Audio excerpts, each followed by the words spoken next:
Welcome to the Slop Temple. We pray this video helps.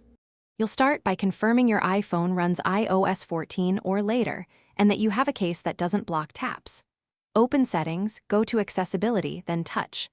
Once there, scroll to Back Tap and choose Double Tap or Triple Tap. This picks the gesture you'll use. You're choosing the input first so the phone knows how to listen. Make that selection now, then make sure the option you want is visible in the menu before moving on. Next, assign what the back tap does. You can pick a system action like Home or Screenshot, or choose a shortcut you created for custom tasks. Open Shortcuts if you need to build a multi-step routine. Once saved, it appears in the back tap list.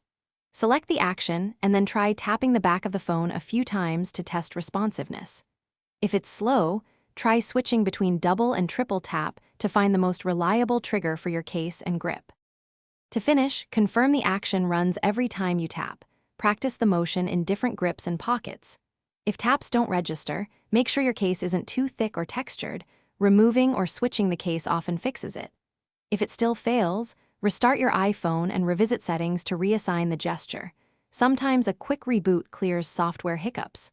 One troubleshooting tip: toggle back tap off and on to reset its responsiveness before deeper steps. Thanks for watching. Consider subscribing if we helped you.